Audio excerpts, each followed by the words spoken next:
What a time to be alive! I'm so excited about today's conversation. I can hardly contain myself. So welcome everyone to this morning's session. Today is our fourth installment of Mgqibelo Thetha, which is a platform for career and personal development conversation, which was launched in April this year. Today's session is part of a series of conversations which are hosted on Facebook Live every second last Saturday of the month. The sessions are really aimed at sharing insights from experts in an engaging manner, and the team's mission is to empower young people to think critically and make informed decisions. I'm your host, Aya, and I'll be guiding you through the journey of learning from decades worth of experience from our panel. It's such an exciting opportunity to learn, such an exciting opportunity to engage. But let's switch gears and let's hear from Pride. So Pride, can you also share with us a bit of your journey to date? Thanks, Aya. Hi, everyone. I'm Pride. At home, they call me Maji. I'm from Pretoria. I grew up in Atteridgeville, Kengwanapeli, and Kepapa, like Banabapeli. For those who don't know what that means, it's just like, Pretoria lights. Everybody knows.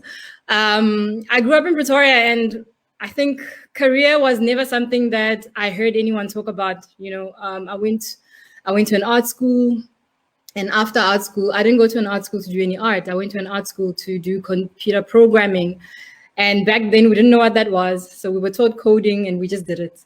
When it was time to go to university, I had no idea what I'm supposed to do with my life. There was no one guiding us. There was no one necessarily giving us an impression of what the real world looks like. You could either be a teacher, lawyer, doctor, and unless you were any of those three, accountant. Yeah, accountant. So I couldn't get into any of those courses because I applied very late. So the only space they had was econometrics. So after 2 years of doing econometrics and suffering through statistics, I then realized this is not my calling. I'm not feeling like I know what to do. And on my way to dropping out, a friend of mine invited me to a marketing class. And marketing was one of the subjects in my curriculum, but I had never actually attended the class because I was always busy with trying to figure out its statistics. And I went to the marketing class, and they were covering an incredible case study about Red Bull, how Red Bull launched around the world, and how Red Bull had taken over as this innovative brand, and how the people who work in the brand are engaged and, create epic innovations on how they do campaigns, how they do guerrilla marketing and go into spaces. And this brand just grew. And I just sat there and I thought, wait, you can create anything. You can make anything happen. This Red Bull brand just blew my mind. So I didn't drop out. I changed to marketing because of the Red Bull brand. And a week later, I picked up the phone in a directory and I found out that Red Bull was in South Africa and it used to trade under a company called J. Malnick's. I called them. I said, you are going to hire me. That's what you're going to do. And obviously they said no. I called them back. And eventually they hired me and I could drive in those really amazing, Mini Coopers with the big can at the back. And I felt like my life was made. I had just arrived. I've landed my dream career. I've landed my dream job. I'm behind the wheels of a dream car. I'd never even touched a Mini Cooper in my life. And so the rest was history. Magic was made. But after graduating, I had a lot of incredible opportunities. I was part of the Brightest Young Minds top 100 in the country, and we were taken on this incredible journey. So 100 of us out of more than 10,000 entries were taken to many corporates to meet leaders, to meet CEOs of companies, people who create graduate programs, people who work with youth.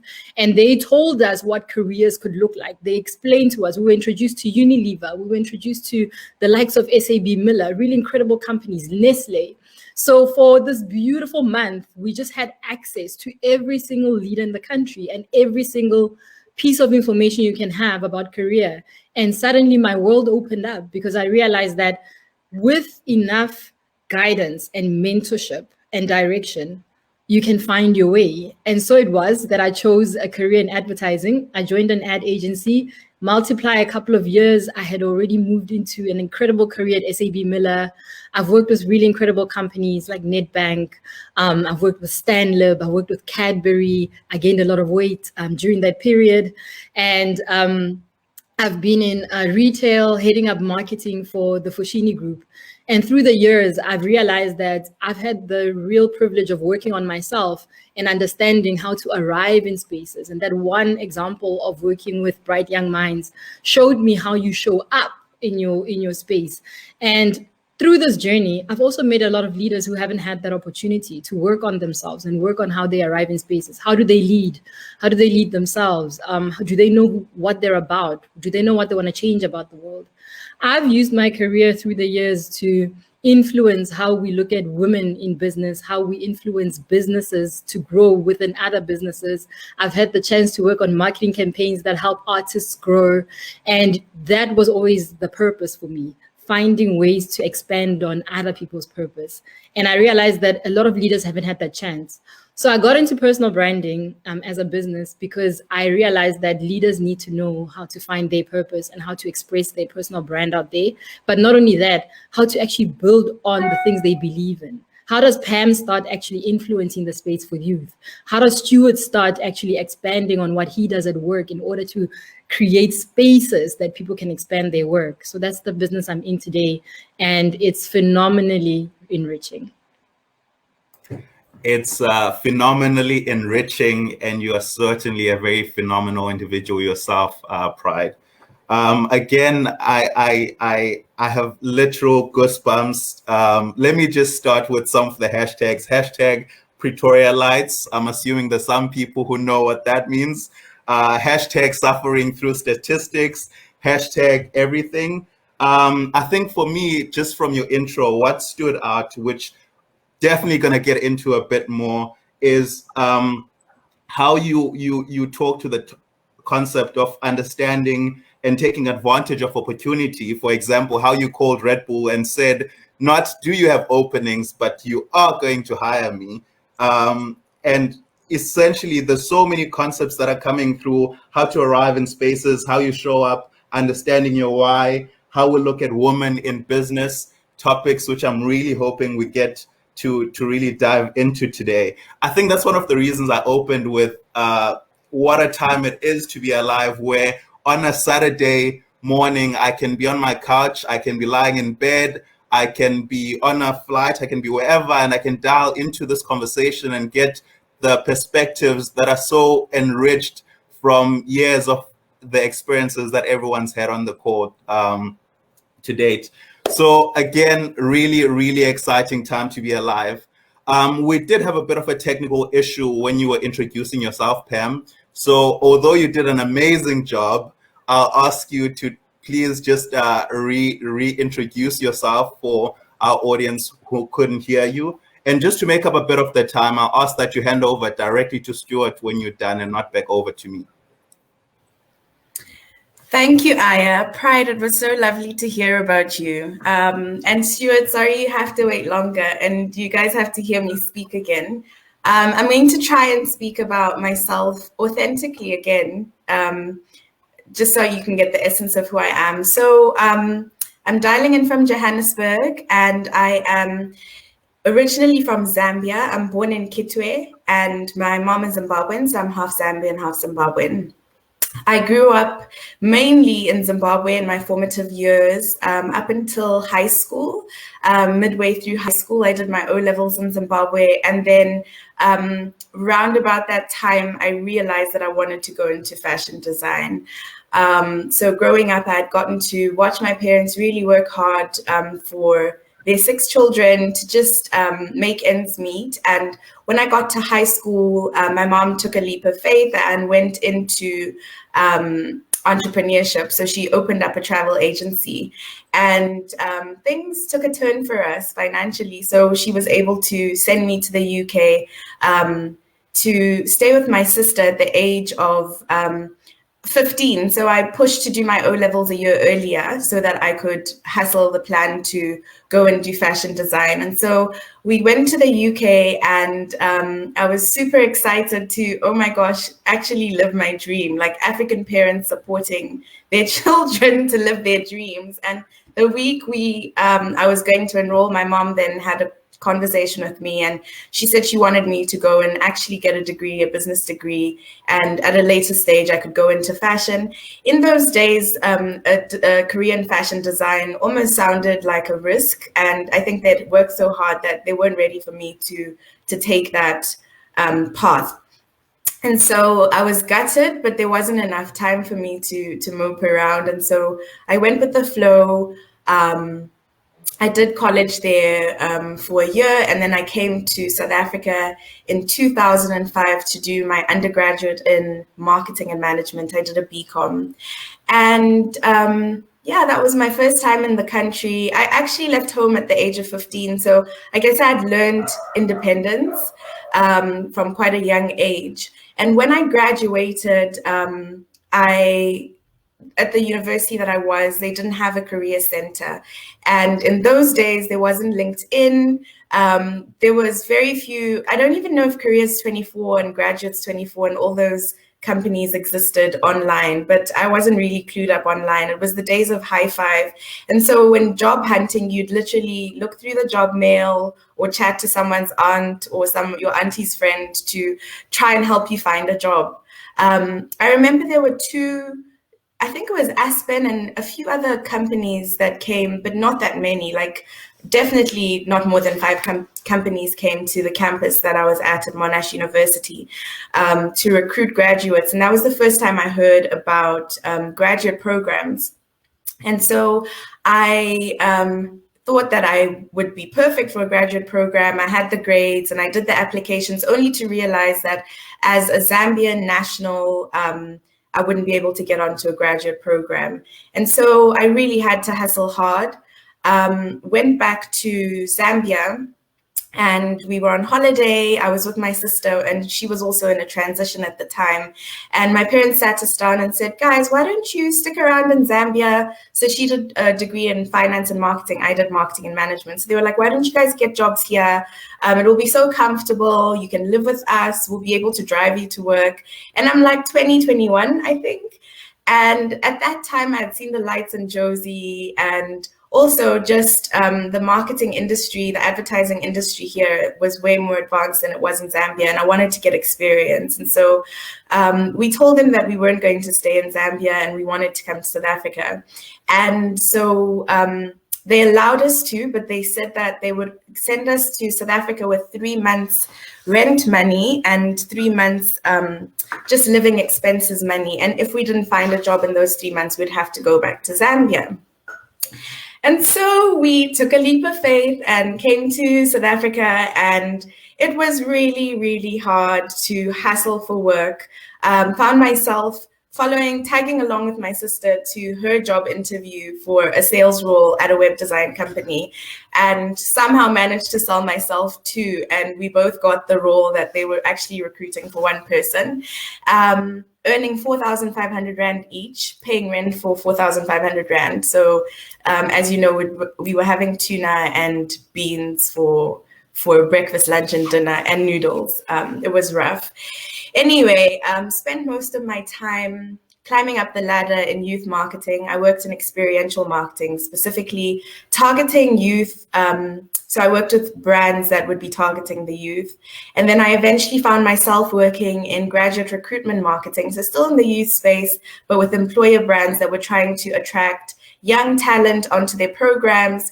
And a lot of the times would actually work within their application systems. I was working at Student Village at the time.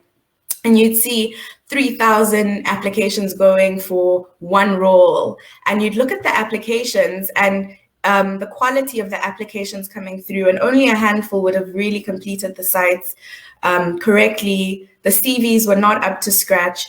And just seeing a lot of gaps in terms of understanding how to show up in the graduate space and when you're looking to get into the world of work. And so I had a near-death experience with my second daughter, and while still working at Student Village, and I came out of that experience awakened and almost like reborn. And I questioned, my career and what I wanted to do. And I remember wanting to start a career center at Monash because they didn't have one when I was studying there. And now I was faced with an opportunity in which I could actually go and make a change with young people who were struggling to find opportunities. The gap that was missing, I wanted to go and work in that gap. And so I took a leap of faith once again, and I left the advertising space, and I decided I was going into youth development. And just getting to the end of this, I had a chat with Kathy from Sagia, and she introduced me to a scholarship program, and I applied, and I got the opportunity to work with young people and help them talk about their brands and consider how they can put themselves forward for opportunities better. And that's what I do now. I work with young people and mid-career professionals just in terms of putting themselves out there in the career space. I don't know if I did the same job that I did before, but that is me. I'll hand over to you, actually to Stuart. Yeah. Thanks, Pam. Thanks, Pam. I think people have been saying they love the authenticity of your story, and probably that's where I should start off from as well. So, hi guys, how you doing? It's time to shine. I'm Stuart Samkange, 100% export quality from Zimbabwe. So I was born in a village with less than 500 people, and I've had the amazing opportunity, lifetime opportunity, to live in 6 African countries. And now I'm currently based out of Dublin, Ireland. Why does that matter? Because by being here, by working for LinkedIn, I'm in a position to help people like yourself.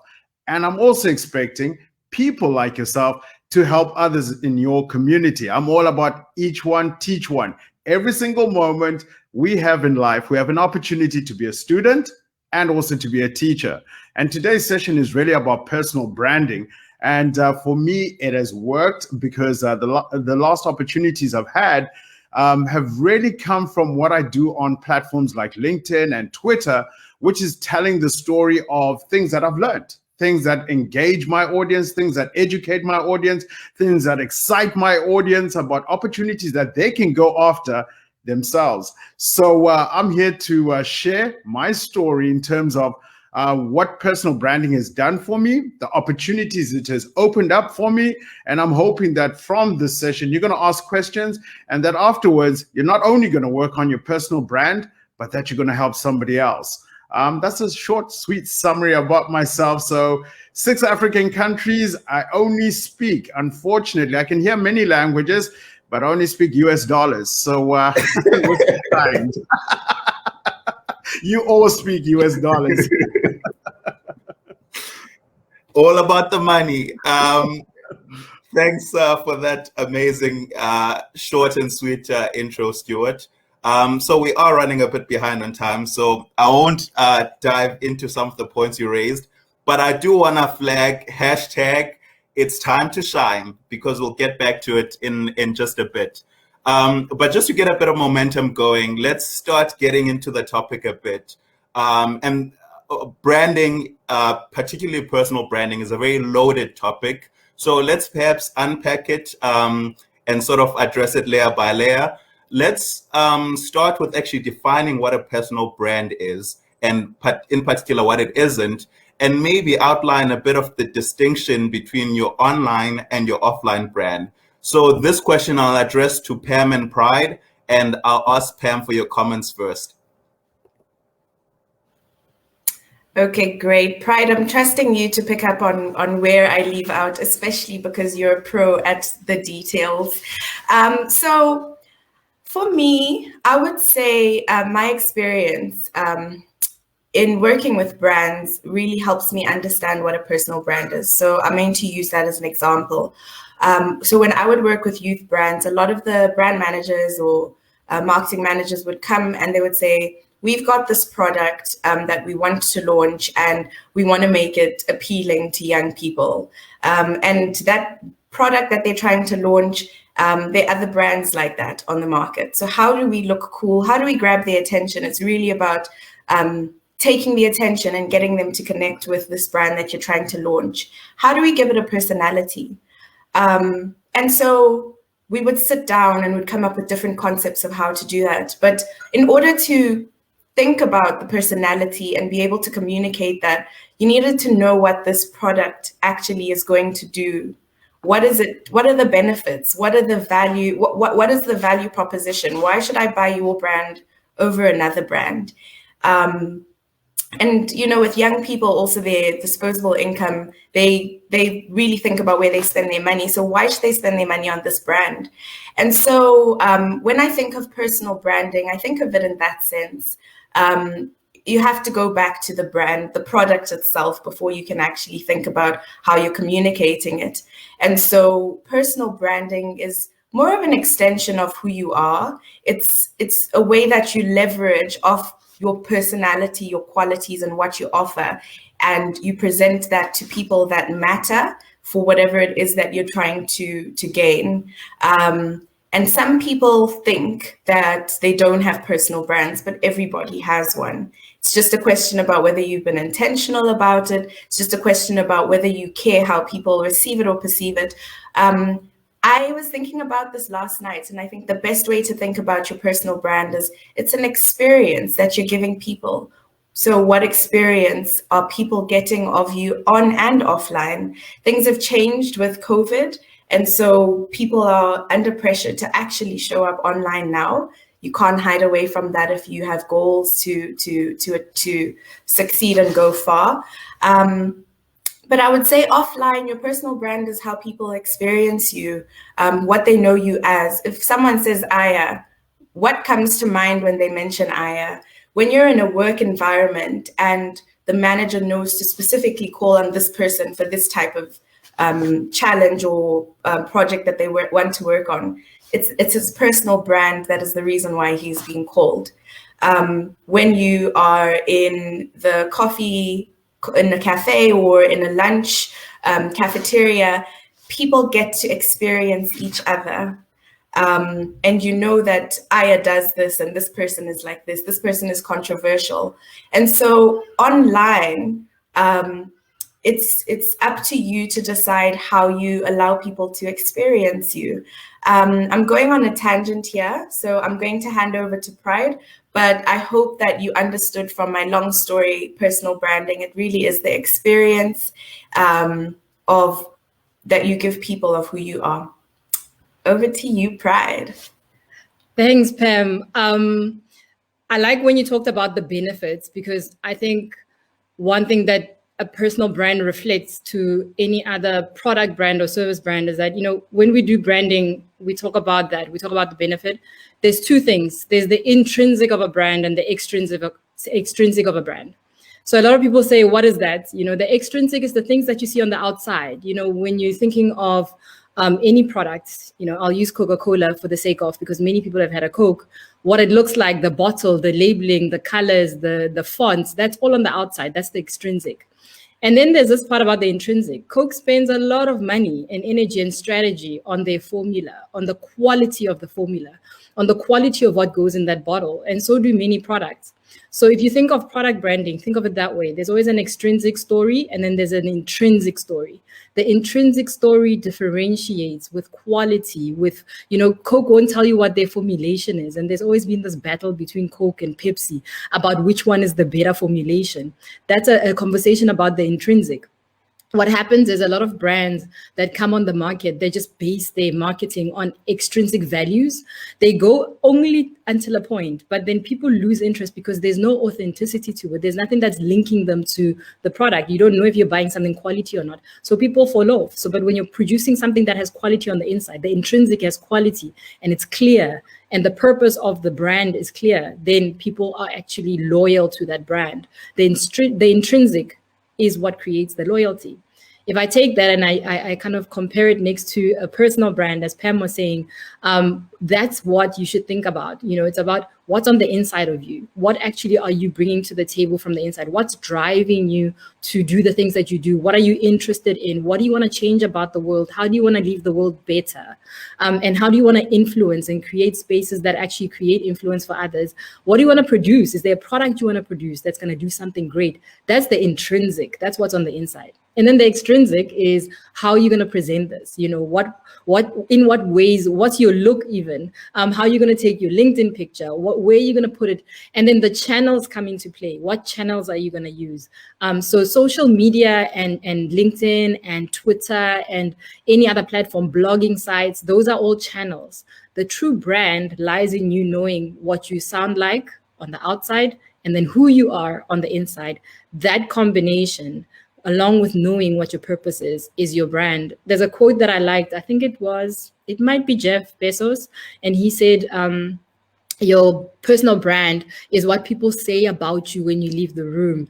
It's the impact, as Pam said, the experience you leave with people after you've left the room, what they say about you. That's where the expression of your personal brand comes through. That's how people reflect on your brand. But it really takes a combination of your inside and your outside. So what's on top, that's what people see. And then what's on the inside, that's what you need to work on. Thanks, Pride. That's amazing.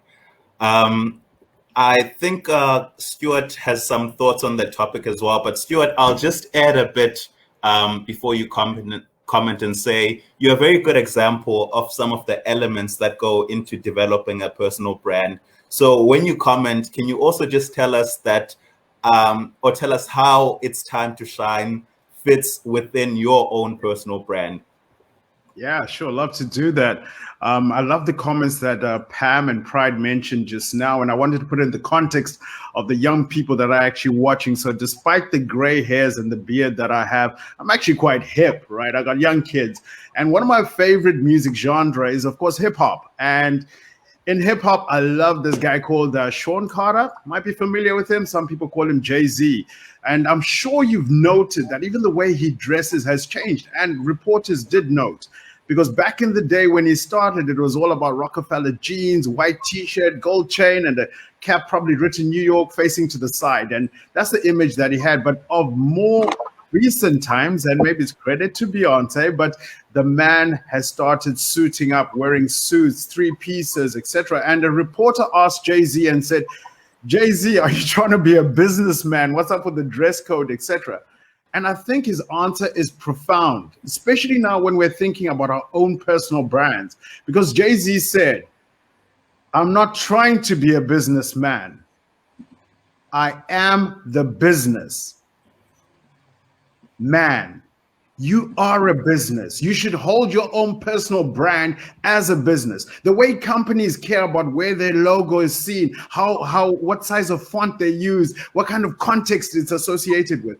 As we're building out our own personal brand and stories, what feeling, like Pride said, do we want to leave people with after reading our profiles, after seeing the work that we've done, after seeing the recommendations we're getting from friends, family, and people we've worked with? So that was my point about developing, firstly, your own personal brand.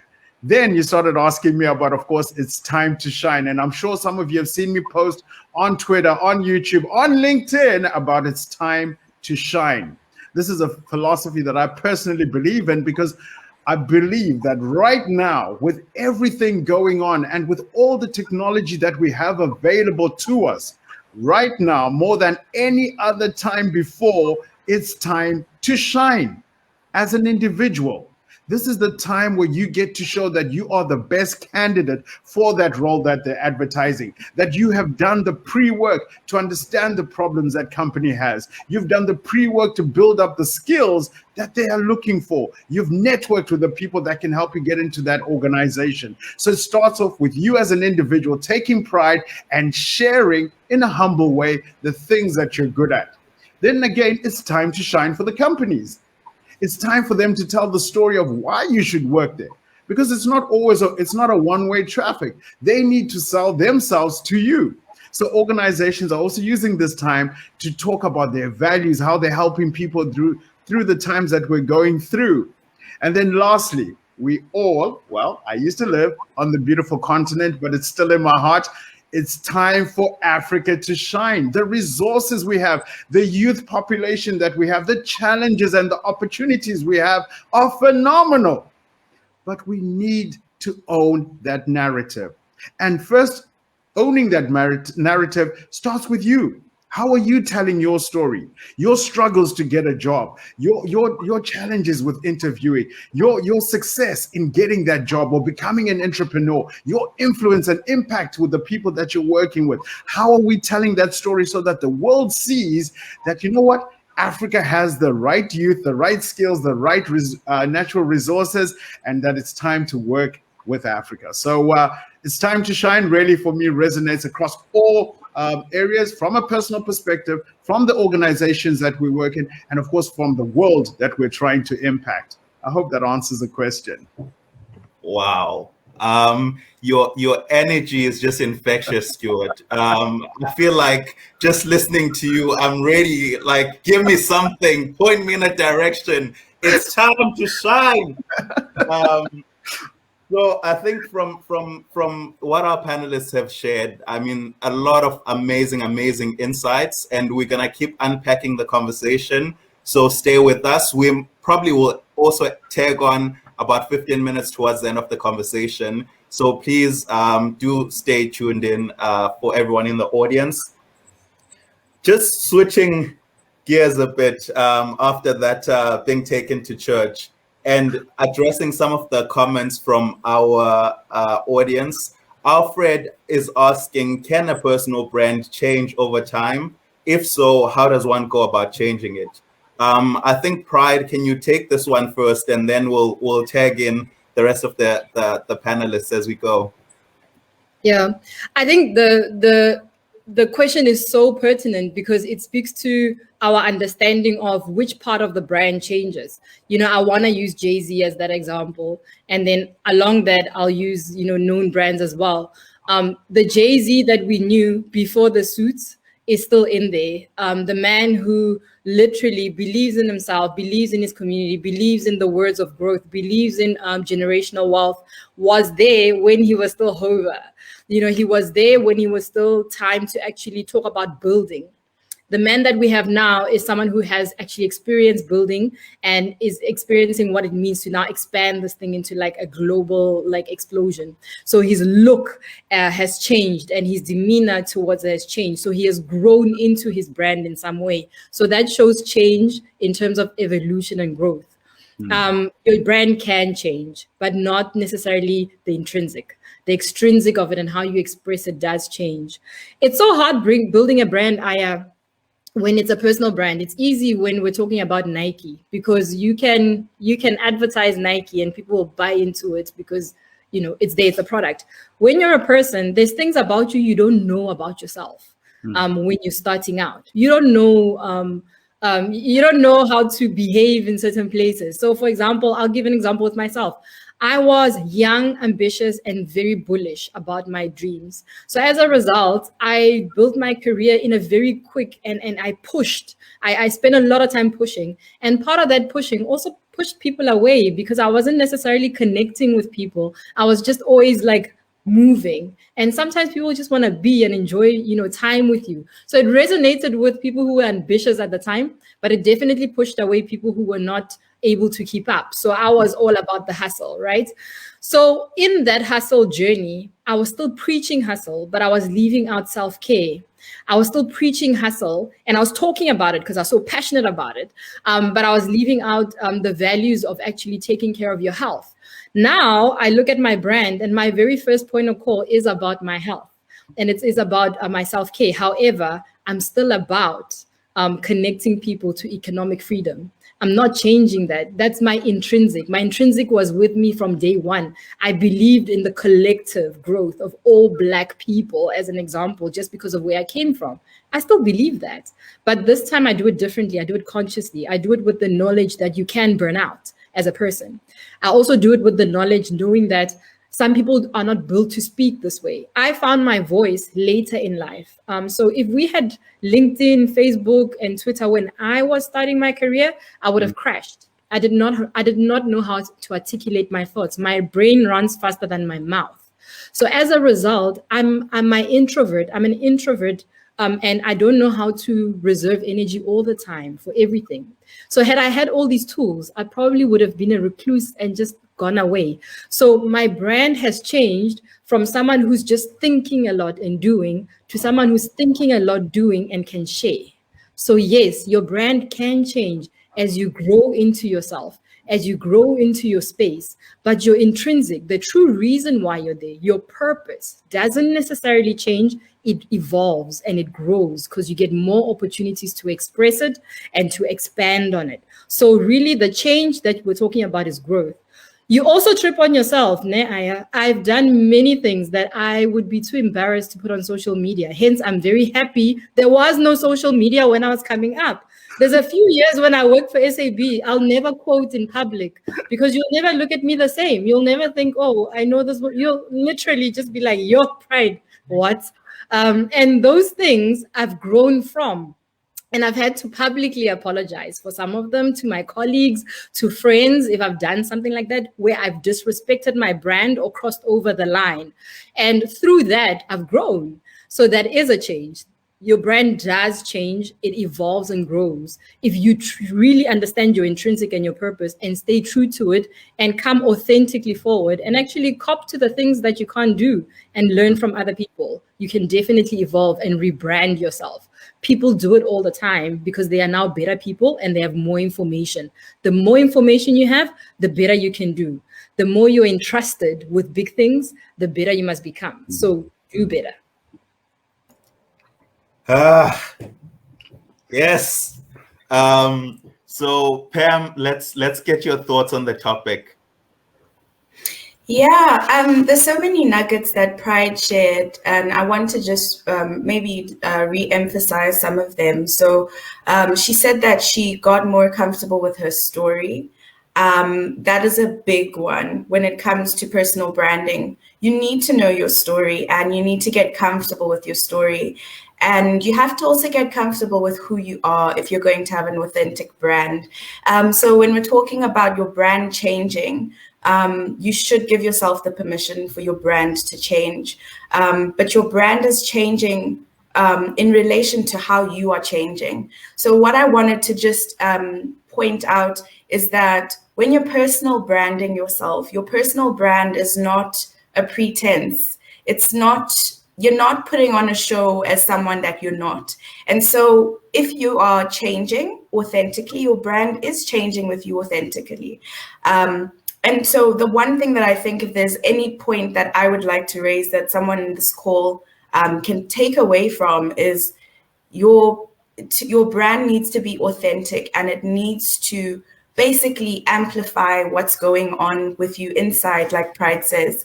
It's really just a projection of who you are. It should not be a pretense. And so I think a lot of people struggle with personal branding because they think they have to work on building something, some image that they aren't, maybe that they aren't. And so they need to manicure some sort of person that they might not be. And a lot of people shy away from having a more visible brand because they think they have to show up the way people are showing up on certain platforms. They have to do certain things to stand out, but you really just have to be yourself. And when I think of branding, personal branding, it's all about relationship building at the end of the day. The reason why you're creating a personal brand, if you're being intentional about it, is because you want to build relationships with people who can get you to places that you want to go and to have an influence on the people that you want to influence. And should your brand be changing? Absolutely, because you're growing every single day. And it's not changing and becoming something separate from you. It is who you are. It's just how you're presenting who you are.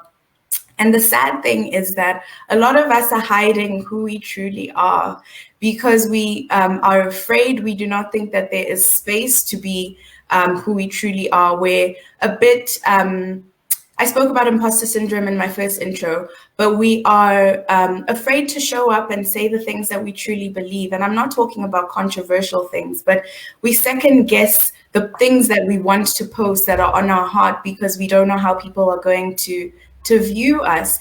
And so your brand should be ever changing, just as you are, and ever responsive to the things that are happening in your environment and in the conversations that you're having. You should be able to change your mind. When my brand is changing, it usually means that I'm going through a growth period. And in those situations, I tend to go quiet online. So if you see that I'm quiet online, know that Pam is going through some growth. And when I come back, I know that I'm going to have something to share that I think will impact people or help me get better relationships and things that I've decided that I want to work on. So Stuart, what are your thoughts about changing your brand? Yeah, the most important real estate that you probably own as an individual is your LinkedIn profile. And the beauty with it is that you will have the opportunity to change and evolve it. I mean, it's the living digital billboard of the story of you. Sorry to point. This is where you get the opportunity to change. This is where you get the opportunity to tell the world the growth, the changes that you're going through, the things that you're learning. And this is the place where you get to tell and show proof around some of the skills and value that you can bring into organizations. So I would say as an individual, yes, your brand can change because our career journeys will change as individuals. And that unlike a resume or CV document that's static, we should really be harnessing the power of these platforms to evolve and show that we're evolving on the platform. So yeah, totally with it. But here's my point. Here's one other point I wanted to make, and I hope you hear me clearly. It's probably going to be the most important point I'll make today. It's about the era and the time that we're living in. Ability without visibility equals inability. Hear me right. Ability without visibility in this era is a disability. No offense when I use the word disability.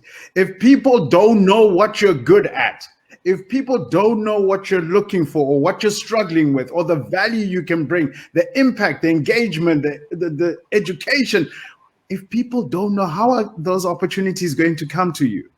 So it pays for each and every one of us to proactively own our brands and to strategically network. And unfortunately, with some of the social platforms we may have interacted with at the beginning, it's all about, how many people I connect up with, how many likes, etc. But here, guys, when we're talking about our careers, when we're talking about our professions, we want to do this strategically and intentionally to network with people that can help shape us. Again, we live in an era where reverse mentorship is the order of the day. It's not about what you get from people. It's also about what you can give the very same audience. So let's be intentional about how we network. We're not always looking to ask, but we're also looking to give, and that we are looking to authentically build relationships. So before you ask, what jobs do you have? Have you searched their site? Before you ask, are you hiring? Have you even taken time to understand what industry and what's happening in their industry and their sector? So let's be intentional about how we build our brands. Let's look at how other people have built their brands. Let's pick up one or two things that resonate with our own brands. Let's not do cut and paste, because again, on these platforms, the true strength of it is being authentic. Because the last thing you want to do is have a cut and paste of someone else's profile, and then people call out and say, you don't have that skill, you don't have that experience, and no, you never work for that organization. So let's own our brands. Let's be authentic about what we're going through. The more authentic and vulnerable we make ourselves, the world will open up and give you opportunities. Wow. So I think for me, one of the quotes that I'll live by from this day onward is ability without visibility in this era is inability. I think that encapsulates so many of the topics that are coming up, which actually ties into a question or a comment rather from our audience. Mpho highlighted that you cannot complain about how people tell your story if you don't take an active role to define it. Shine and let people talk about your shine. And one Mpho doesn't know is we actually had a pre-production call where we touched on some of the points she highlights here. So Stuart, I'll just hand back over to you to voice over any thoughts you have on Mpho's comment again, and then maybe tag in Pride for a bit, and then we can move on to the next section of our discussion. Yeah, I love what Maya said, of course, that you got to own your own brand and you got to share it. And we've talked about feelings, and probably one of my favorite authors is Maya Angelou. And she talks about people will forget what you said. People will forget what you did, but people will not forget how you made them feel. I may have paraphrased it. Ultimately, what we're looking for on these platforms is to give people a sense of who we are holistically as an individual. So as much as we might be job seeking, as much as we might be at the beginning of our career journeys, as much as we might be struggling entrepreneurs, what feeling are we trying to give those who can impact and influence our future? So what stories are we telling, and how authentic are those stories? All matters. So what feeling are we leaving with people is the message, I would say, on top of the comment that Paul made. I want to add to that a little bit from a personal perspective. What personal branding or writing my personal strategy did for me, especially right in the beginning. So I started doing mine very early. What it did for me was it helped me articulate my career for myself before I could even tell the world. It helped me structure my thinking, because you go on this internal journey of actually defining what you want to say, who you want to say it to, and why you want to say it. And then you sense check yourself to say, is what I'm saying authentic to me? Are there proof points that say that I can do those things and I have done those things? And I started to question myself when I wrote something that either didn't resonate. And I said, is it something I aspire to have or not have? And it pushed my ambition forward. So the personal branding journey and creating it helped me define what I want to do. And then people started telling me their version of what they experience when I'm in the room. And it did not match what I wrote. So I was like, no, but why didn't they see that thing that I did? Why didn't they see that successful part of my journey and my career? I actually have a very interesting story where I won an award and at work, and it was the CEO's award. And we were in a big gala evening, and everybody in my team went up on stage except me. And everyone's like, why didn't you go on stage? And that's how little I was celebrating my wins. I didn't even know in this moment I must get up and go on stage. So the personal branding thing is exactly the same thing. Why aren't you owning your story, owning your successes? Why aren't you owning your narrative? Why aren't you using your personal brand as your own real estate to house all the successful things you've done so you can test yourself and see that you're actually being consistent? You've consistently performed against your own objectives, and over time you've grown. Write everything down from when you were in school, in high school. This is what I did really well. When I started university or college, or when I started working, or even if I'm at home, what are the successful things I've done in a year? And then put those together. Create a portfolio for yourself that tells you what your progress is. That's part of the personal branding journey. It helps you grow. And then by the time people actually say something about you, there's a narrative about you, then you can match that and go, wait a minute, am I expressing myself in the way that I want to be heard and seen? And if that's not the case, fix it. You've got tools now. You know, you've got all these tools at your hands, but you have to use the chance to actually reference those things to yourself internally. Another thing that I was thinking is, you know, when I started my career, spaces for women to actually network were limited. I couldn't go play golf. I didn't play golf. All the guys went to play golf. Next thing, promotions are being announced. I'm like, when did these things happen? You know, like, we had a meeting on Wednesday. There's a decision to be made Monday, and then you get there Monday, decision is made, and everyone's on board. When did this go down? You know, they're all in a running club. I'm like, yo, this is rough, you know? So as a young woman, I just couldn't get into spaces to network. I didn't, the walls and the barriers are real. I didn't have the interests of the people in the organization. And a lot of that is a function that many women experience. Now you've got somewhere where you can start creating the networks you need and the connections you need yourself. You know, you can design the network spaces. The tools that you get online actually give you freedom to network with the person you would have never had the chance to network with. I went to a conference once with one of my bosses. I was still a trainee. And when I got there, one of the leaders in a very big medical a company that I really admire was in the room. And I was actually instructed not to approach that person. My boss will be the one who speaks to that boss. So boss on boss action. I was not part of it. Now on LinkedIn, I can just send a message to the same boss and say, hi, my name's Pride. I think you're amazing. And I have a question. You know, so the layers are broken because of these things, and we're given opportunities. You need to look at these channels as your grand entrance to spaces you never had and would never have, and use it in that way, and use that time to also reference what you say about yourself versus what the world sees. And 9 times out of 10, other people have better things to say about you because you're not celebrating your successes enough. You're not celebrating the things you're doing well, and you're not actually leveraging those things even further. It's not a once-off. You must keep talking about it and be consistent in it.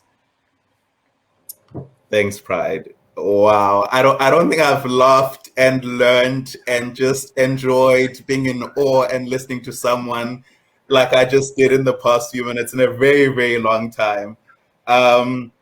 So I think just tapping into your comments about networking and switching gears a bit to focus on defining a bit more online versus offline branding, because although it's one conversation, the topics and the approaches are slightly different.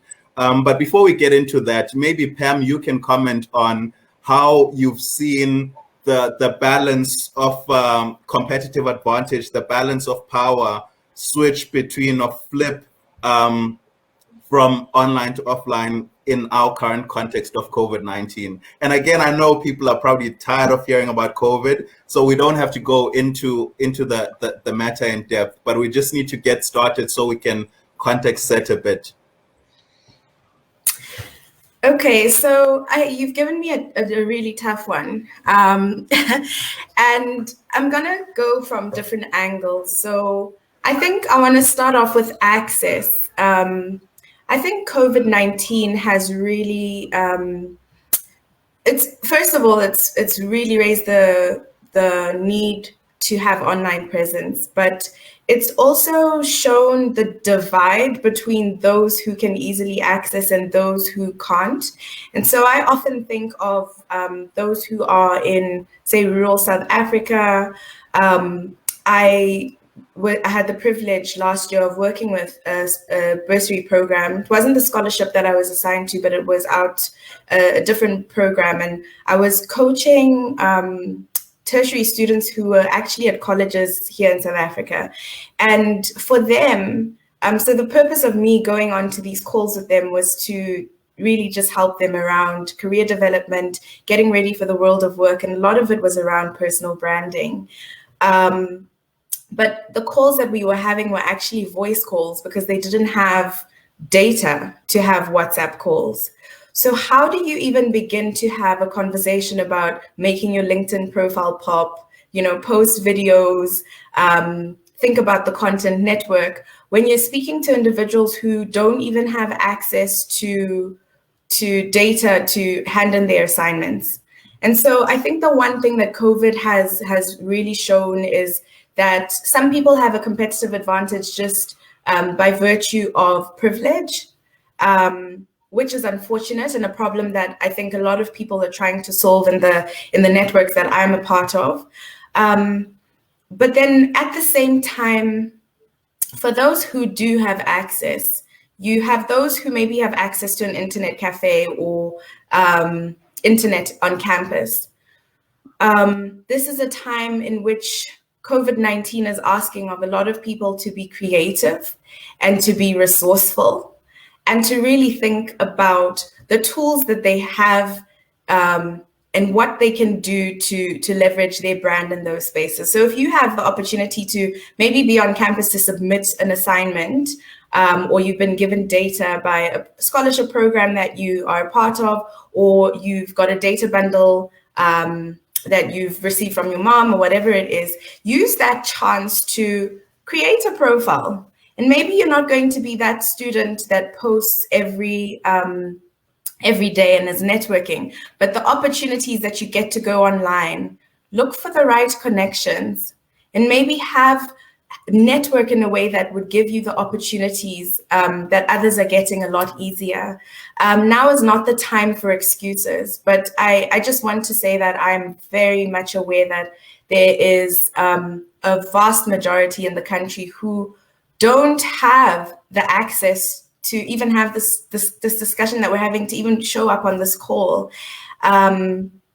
It's a very tough place, and it's something that we're all trying to solve. And like I said, you've put me on the spot here because as opposed to providing solutions, I think I am still just caught up in that reality. You know, where having a LinkedIn profile could look like a luxury for a lot of people in the country right now.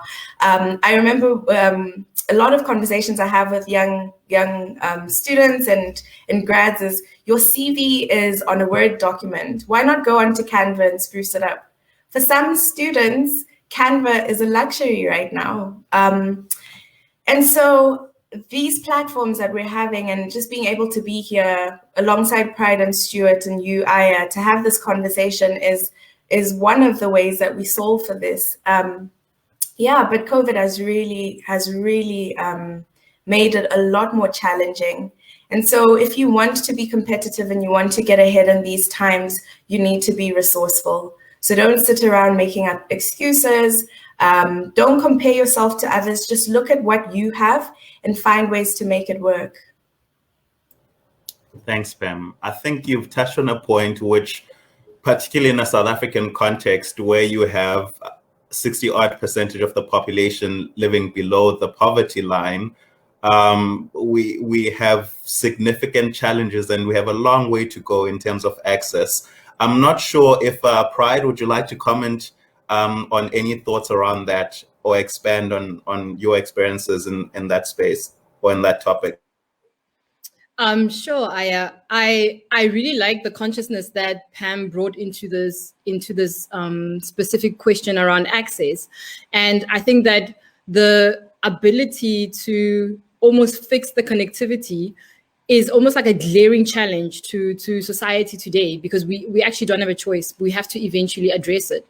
What I have seen though is that those who do have access have also not understood the opportunities and chances with the access that they have. Those who do have access, for example, if I use LinkedIn as an example, it's a great place to place your energy and time to actually put yourself out there. And I'll ask, young people, what are you doing? Most of them will still say, yes, I'm on Facebook. Yes, I'm on Instagram. So have you put your profile on LinkedIn? No.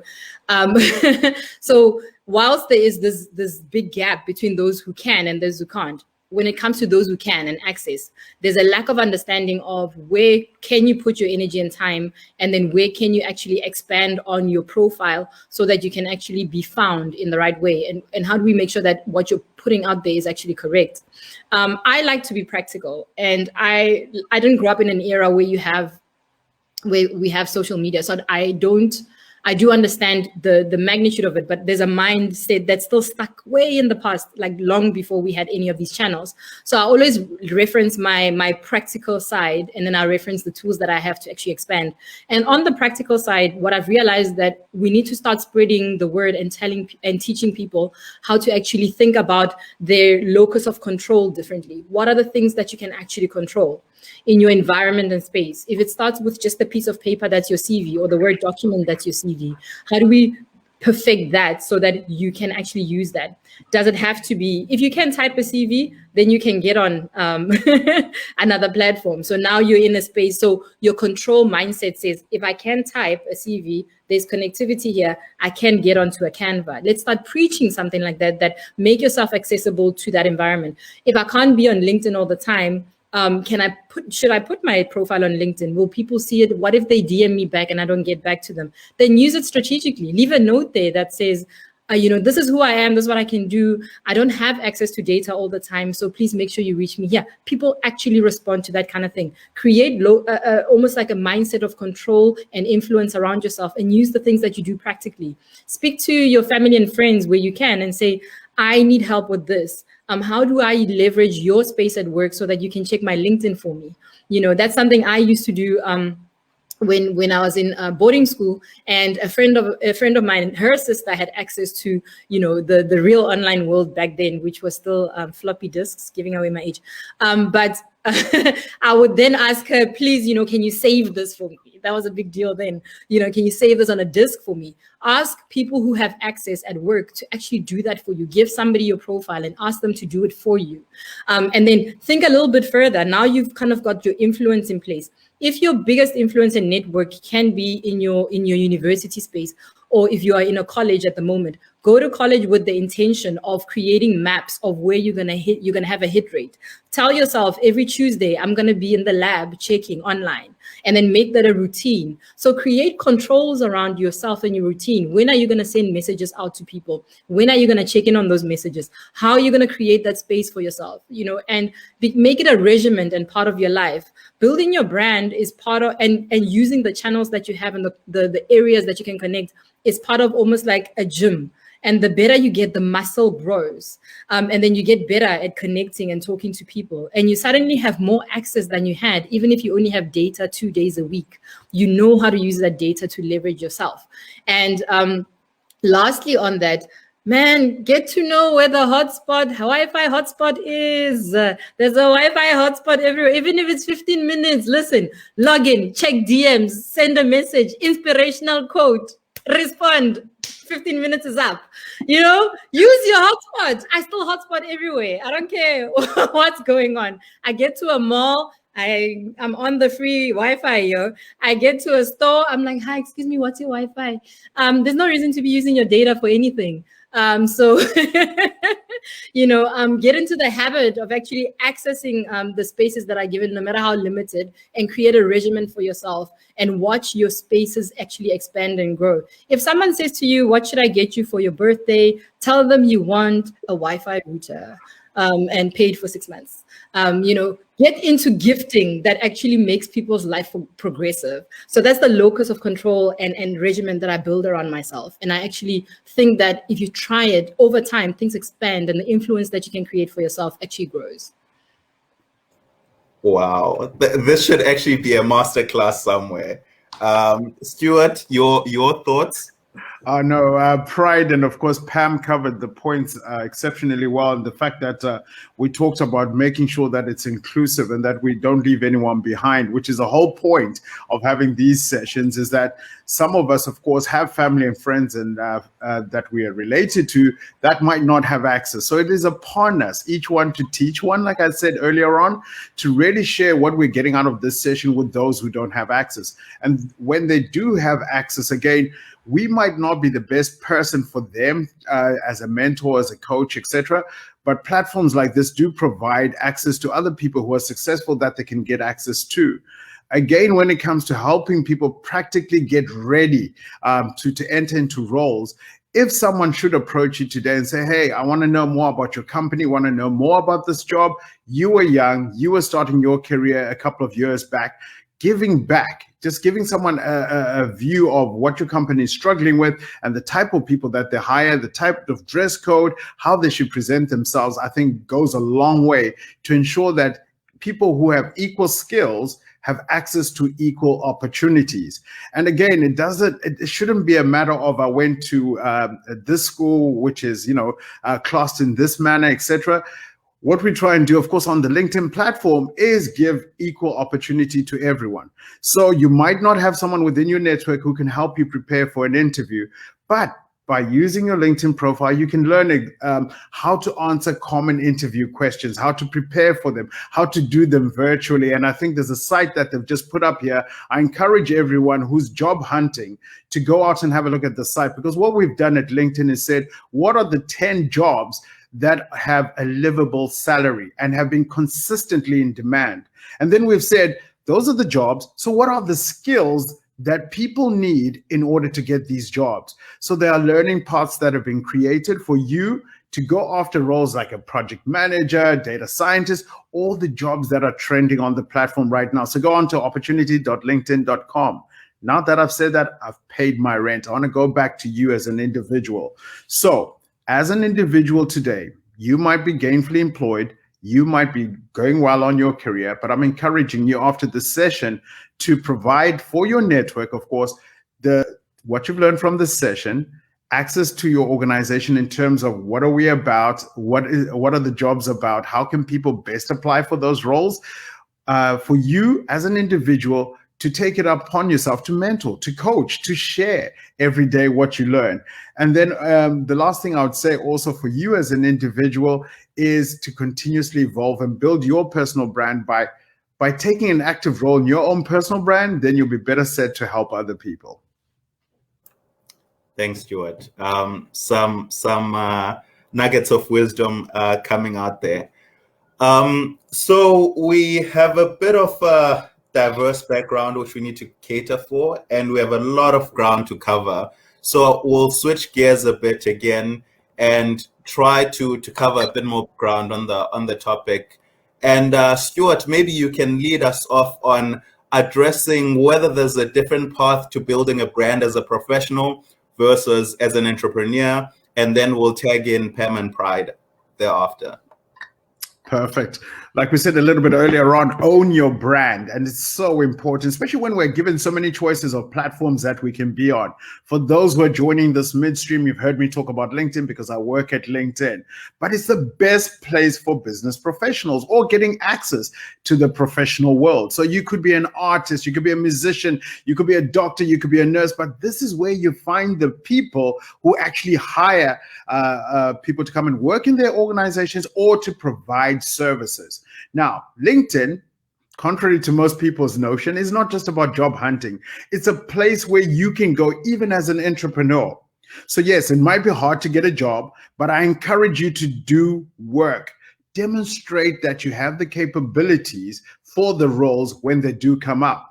So as an entrepreneur on LinkedIn, I can start sharing examples of the work that I provide. I can start getting recommendations from people saying, I do have that skill, or that I actually helped a family business, or I volunteered, or I interned, etc. You can start doing all of those things without having to wait until the day when you actually have a job. So that's on the side of those who are job hunting. For those who are entrepreneurs, LinkedIn is a place where those buyers, procurement people are, so that you can market, you can educate them, and they will eventually buy your product and services. So it's important for us as individuals, whether we're on the journey of seeking full-time employment or whether we're looking to grow our own initiatives as entrepreneurs, to build purposeful brands. And speaking of purposeful brands, like we said, there are many choices out there. I would encourage you to choose one or two, just to start with, that you can consistently post relevant content where your audience is. Hear me right. One or two platforms only. You don't have to be on all of them. And the reason why you don't want to be on all of them is that what we're trying to do is build meaningful relationships and to be responsive to the people who are engaging with our content. So if we had 6 platforms we're managing, this will be a full-time job and you would have no time to actually earn an income. So what I would encourage you to do is pick 1 or 2 channels and keep your messages consistent, and go for the channels where your audience that will provide you with employment or provide you with entrepreneurial opportunities are. And when you are there, curate and own your brand on a consistent basis. I think there was a question earlier on where someone was saying, can you overbrand? Yeah, I think sometimes you can overshare. And there are best practices on how often you should be posting, whether you're on Pinterest, YouTube, Facebook, or even LinkedIn, that are available. And some of these are available as LinkedIn learning courses. So I hope that answers the question, Aya, in terms of having so many platforms, how many should we be on? Do platforms give you an opportunity to be both an employer or employee-seeking individual or an entrepreneur? Thanks, Stuart. Pam, your thoughts? Yeah, I just want to jump in specifically around your personal brand professionally versus as an entrepreneur. And I think it's very important, especially for young people who are joining this call, to understand and feel comfortable in the, I guess, challenge of choosing between the two, because you might actually want to be a professional, but you've got a side hustle or you've got interests in other entrepreneurial ventures. You are a freelancer, or maybe you consult while you work. And so I really feel that it's important. I understand what Stuart is saying in terms of the platforms that you're on and being intentional, whether it's professionally or as an entrepreneur. You can be intentional about how you put out your content and how you position yourself. But from a mindset perspective, I think it's very important for young people to understand that you need to see yourself as an entrepreneur anyway. You need to see yourself as a business. You need to see yourself as someone who has an offering. And so whether you want to climb the corporate ladder or you want to run your own business, there's certain principles that you are going to apply that will work across the board. You want to have clients. In the professional space, your clients are your manager, the people who are going to promote you, or maybe your actual the clients of the business. And as an entrepreneur, then you're going to be going out to look for clients and leads. So I really think just the one thing that I wanted to say is really have an entrepreneurial mindset as a young person, and when you're building your brand, to always think that I have an offering that I am selling to people, and really get comfortable in understanding what that is. And like Pride has been speaking about, really crafting your story, understanding your purpose, and going back to really understand what is the value I can bring. Pride spoke about thinking of actual practical examples that can back up your brand. And so in any space going forward, especially with the way the world of work has gone, really change your mindset to having an entrepreneurial mindset, regardless of whether you want to go into the world of work in the corporate space or as an entrepreneur. Yeah, that's the 2 cents that I just wanted to throw in, Aya. I really like I love what you're saying, Pam, about just be the entrepreneurial mindset, because the world of work has shifted tremendously. Many people now are coming to the realization that you do need that entrepreneurial mindset. Even if you're in an organization, you could be working at a bank, but you have a strong purpose to help young people, and you could take care of a project in the bank while you're still a banker. There's so many ways to lead a portfolio career internally and externally. So we have intrapreneurs, which is people who kind of execute their entrepreneurship within companies, and then entrepreneurs. And where your personal brand comes in is, if you are talking and you're crafting your personal brand story and you put it out there and you're not actually solving a problem in this day and age, then nobody's going to listen too long. Don't talk too much about yourself. Tell us what you're solving for, what you care about. Tell us why you care about it, and what you want to do about it. Rally people towards something that you actually believe in. You may be sitting there going, Pride, I'm young, like I'm just trying to be out there telling the world that I'm great. Yes, tell the world that you're great, but really ask yourself, if somebody was telling the story the way you're telling it, how long would you follow them for? So the idea of over branding comes from, if you close your eyes for a second and think of someone on your timeline that you see a lot of posts for them, but if you ask yourself, do I know what this person does? If your answer is no, then that is an example of over branding. It's when you don't know why the person is actually executing, why they're executing, what they're executing. And you really have to ask yourself, what's the point of talking if I'm not actually creating some sort of positive influence or impact? So the part about entrepreneurship is important, because an entrepreneurial mindset is actually a solving mindset. It means that you want to solve something in the world. I can't imagine any of us sitting here in this continent can't find something to solve, because I think we have enough that we can actually tackle together. So get involved and do something practical. Believe it or not, recruiters are looking for that spirit right now. Partners who want to work with founders are looking for that spirit right now. If there was ever a moment to actually be a problem solver and be effective and connect with like-minded people who want to solve problems that we have and who want to actually do more for the things that we are solving for to influence positively, you are in the right era. This is what this time is about. So apply yourself and actually connect with people who are solving things, and then use these channels that we keep bringing up on purpose to connect with people who are doing the same thing and make the circle bigger. Imagine what we could do if we had this high impact mindset. That's what that entrepreneurial mindset is. If you brand your brand against a high impact mindset, then I for sure know that the first person who picks up your story will not only want to know who you are, but they'll want to actually contribute to your cause. And that's the quickest way to actually be with like-minded people who are going on your journey. So solve a problem. If you're not solving a problem, I sit this one out, guys.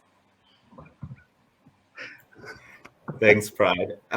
So just before we move on to the next theme of our discussion, I just want to crystallize some of the learning so far by asking, now that we've context set a bit, Do we have a way to give the topic a bit more life by maybe sharing some examples of professionals, entrepreneurs, personalities, or businesses with really great brands? Just one, and what makes them great? And also maybe touch, if you haven't already, on the idea of how over-branding fits into that context. I'll start with Pam, if you have any thoughts. I'm such an indecisive person. I'm the worst person to ask these type of questions. I was hoping I'd go last. You know, I would say for me, someone who's standing out to me, and it might sound random, is Thuso. I hope I pronounced her surname right. She acted in the Underground Railroad, and I just finished watching that season. And I think what her brand for me means at the moment is authenticity. It's hard work. It's actually your career is a craft, and so if you watch the way she performed that role, she grabs you and she steals you into her world, and she managed to share stories about Black history, about slavery, in a way that literally pulls you into it and you experience it with her. The approach that she's had to her career. So even if you look at movies, if you look at shows that she's acted in the past, what she brings to the set, that presence that she brings to the set, for me, I feel that's something that one can really think about in their own lives from a personal branding perspective. Is your personal brand should be showing the fire that you have in your belly. It should be able to move people and pull them into your experience. And when they leave you, they're shaken. Yeah, so I'd say for her right now, she's someone who's standing out to me. And I'm gonna hand over to Stuart. Let's get to Pride. I think we'll skip Stuart for this question. Thanks, Pam. I'll take that. Let's see. I'm really enjoying watching the growth of the local brand Yoko. It's creating presence, not just locally, like it's got this global feel, global technology, and it really is rooted in what we do here, which is solve for small businesses. And when you look at the Yoko CEO, Katleho Mapai, he is an incredible leader who's just so inspiring. And you watch his brand, and I don't get the impression this is a raging extrovert. So I'm mentioning him specifically because we sometimes think that personal branding is for people who can speak really well, or people who actually like being out there. But here's someone who has a purpose, has brought it to life with his team, and actually talks about how we're going to solve the world for small businesses in South Africa to have access to ways of paying so that they can actually trade and rebuild this economy. So he's a really great example for me of a brand that actually stands, hand in hand with what he's created. Look up Nomdeni Mdaki, who's a woman who's built a platform called Agenda Woman. There's somebody who actually is an extrovert and enjoys speaking, but what she's done is she's realized that women for very long haven't had an environment where they can actually not only just share what they're experiencing, but actually create networks and co-create ways to find their journey to professional excellence, to wellness, to mental health and well-being. She uses all her platform incredibly well. And for her brand is completely married to the work that she does. And her ability to articulate her story is also so excellent. There are other examples of that where you can actually walk through people's journeys. I love the Thuso story because that's there was a question about whether you can be an influencer and an influencer and what's the difference between influencing and your brand. I like to call it influencing and thinkfluencing. If you're influencing, that's a whole industry on its own, and it's got its own merits, and it is commercial, and people actually share what they do and you follow what they do because there's a commercial aspect to it. Here I want to focus on thinkfluencers, people who sit and think about the world, how we're going to have high impact in the world, and want to share those solutions. And that's where the true value of personal branding actually shines. And those people are the ones talking about what they're solving for and what they're creating and how they show up in businesses. Another example is someone called Alistair Mokoena. He's the the head of Google in South Africa. And this is someone who came from, he studied law, he's run marketing companies, and now he's heading up Google. He's a doctor, I should call him Dr. Mokoena. And he actually advocates for the expansion of digital on the continent. And the beauty about that is the man is the ultimate just focused introvert. He's not out there telling any other story except what we can do together. And when you meet him, you will feel like you're the only person in the room, and he will impart knowledge on you literally in that moment, because his online and his offline brand are aligned. These are just a few examples of people who actually walk into spaces every day and create, and they're solving for something. So look them up, see what they've created, what they've built, how many people they've influenced, and then, take it from there. Take cues from them and see what they talk about. Run through their LinkedIn stories, read what they are having conversations about. And I think you'll start to get an idea of what Stuart's been telling us, which is that tell your story and own the narrative. Amazing. We're gonna switch gears a bit again, going back to the topic of authenticity, around the topic of branding yourself. And how we'll do this one is, Stuart, I'll tell a question slightly different for you, to the question for Pride, to the question for Pam.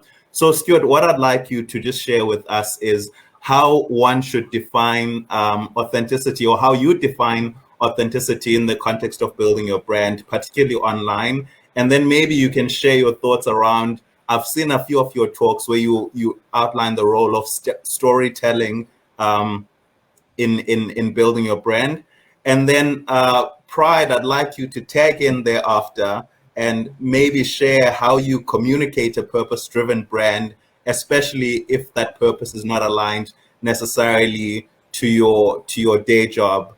And then lastly, Pam, in last month's issue of Career Magazine, you contributed to an article relating to finding a job during the pandemic, where you highlighted that one should start with their why, or in your words, you said start with your why.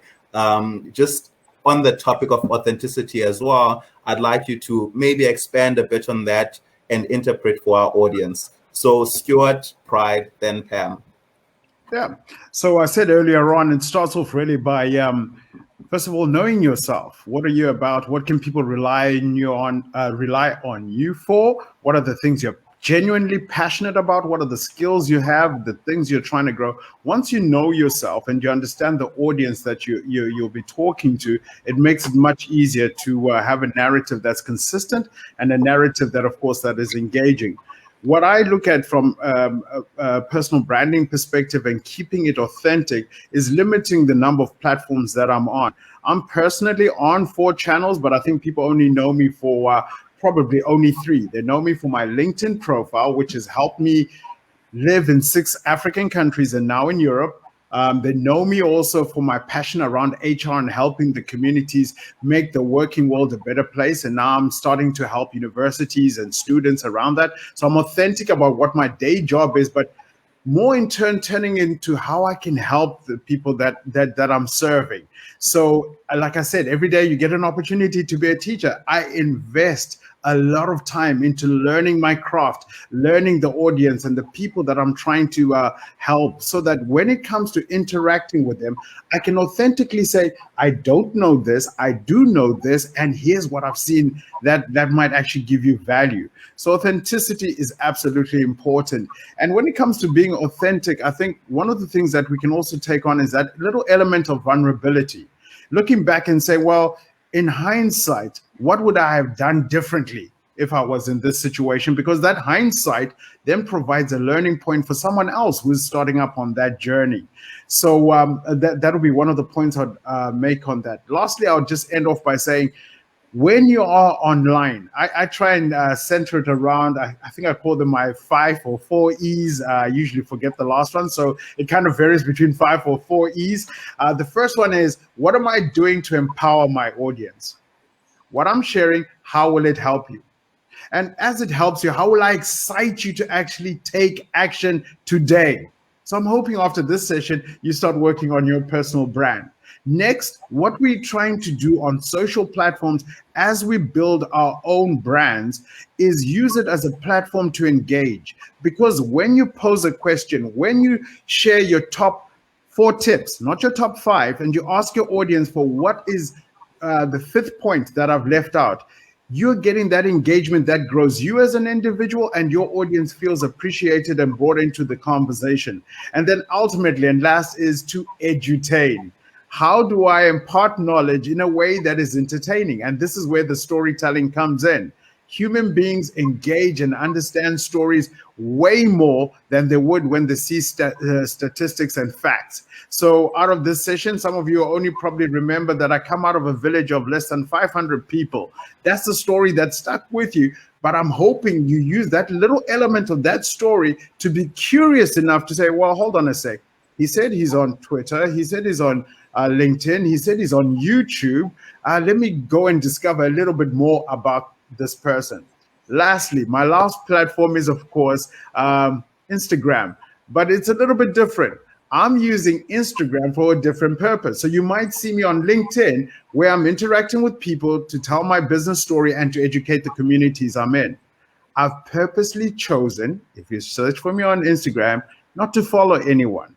I'm using Instagram as a way of writing my autobiography or communicating to my children the things that I care about, the person I am outside of the work environment. So the art, the music, the quotes, the inspirational things that drive me as a person. We all should document our story and tell our story, but you should be intentional about it. And like I said, if you look at me on Instagram, I have no one I'm following. It looks a bit rude, but my intention is to serve a different community, a community which is showing my holistic person rather than the business one where I'm looking to interact, engage, entertain, and educate. So over to you. I don't know if I was handing over to Pam, but I think I'll flip the coin and hand it over to you, Pride. Pam likes to go last. Thank you. I want to bring a thought in the room. I don't want anyone walking away from this conversation, thinking that we're asking you to go and start posting, what we're encouraging, especially with this idea of personal branding, is that now more than ever, Stuart started with this, it is your time to actually own your narrative and tell your story. The significance of that is that people who came before us did not have the luxury or the privilege of owning their story. So the ownership of your story is important. It's got value. There's actually a currency behind it. You must understand ownership as a word across any platform in media means that if you can own something, your brand is the first place to start. So that is definitely what we're advocating for. What I want you to remember is that if you do that ownership, but you haven't done the inner work, you haven't worked on your purpose and what you want to solve for in the world, you haven't actually pinned down how you want to approach the world, then that value is going to need to be, you're going to need to reinvest over and over, and your authenticity is going to get lost in the mix. The reason I'm starting this way is because one place where you can get lost is in corporate. I've worked for many businesses. And what happens is when you are a professional in business, the business ethos and the culture is what takes over your everyday. You become part of the business and you can get lost in there. There's so many things that happen. One, you're not walking in with 100% confidence. Maybe you're not feeling like you belong there.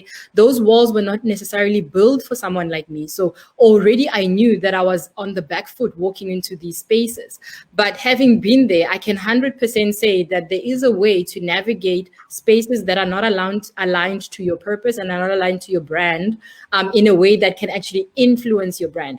Every single place that you find yourself is purposeful. You are meant to be there. Go there and find the space in that room where your purpose resonates. Find the human to connect with, find the project to be part of, become active. Tell yourself that, yes, my job doesn't make sense right now, but there's a reason I'm here. There's many people who are not here who'd love to be here, but guess who's here? Me. I've been chosen to be here right now. So what is it about this place that's meant to actually catapult me further and catapult the work that I'd like to give the world even further? And find that project in the space that you're in. You can find it, I promise you. Just voice out to yourself, what am I solving for? As far as finding alignment, I use this exercise that I call the palm. My purpose is in the middle of my palm. I know, and this is how I've articulated my purpose, because I don't know how to use big suitcase words when I talk to myself. It's nice on these shows and in these moments, I can give you guys the terms, intrinsic, purpose, and then you're like, yes, purpose. And then I have to go home and look in the mirror and say, Pride, what's your purpose? And then I'm like, yes. This stuff is not easy. So when I look in the mirror, I put my hand up and I say, okay, in the middle of my palm, I know that I was brought here to help others clarify their purpose. I get that now. It's because people talk to me about blockages they have. I bring clarity in rooms. I know that. I can feel it. At work, whenever there's a complex situation that somebody messed up, then they call me to clean it up. I used to hate that. I used to think, these guys really don't respect me. And then I realized, wait, this is happening a lot. Why is this happening a lot? It's because I bring clarity to things. And I said, oh, clarity is my superpower. Great. I help people actually find their purpose, and I bring clarity to rooms. Where am I going to execute this? I can do this at work. I can launch a project. I can join another project. I can arrive in these moments, in these rooms, and teach about it. The point is, I need to solve for that, because it sounds like a lot of people are blocked and a lot of people can't find their purpose. So if I just look at the purpose every day and say, where are the places where I can execute this? Then I go and do those things. Now, what do I talk about when I get on these platforms? When I get on LinkedIn, I talk about these. I talk about how we're solving. I talk about the great Saturday I had in the morning where we discussed and dissected how we're all going to literally be the business when we leave the session. And those are the moments where you go, wait, I've created clarity, high five. And then I go and I say, I've actually fulfilled what I was brought here to do. Have real conversations with yourself so that you can figure out what's blocking you in your space. The companies you walk through were not designed to align to your purpose. You were brought there to make an impact in those spaces. So no matter how hard it is, no matter how terrible your boss is, no matter how difficult it is Monday morning sounds to you, just sit back and go, wait a minute, what sits here? And why am I here in the space? And where's the gap? And when you find that gap, hunt it down and own it. And then when you're done, go to LinkedIn and talk about your success, because we want to hear about it. Celebrate the moments where you're doing great. And I think that's how you marry your purpose to the spaces that just don't feel like you should be there. And then the real spaces open up for you very quickly.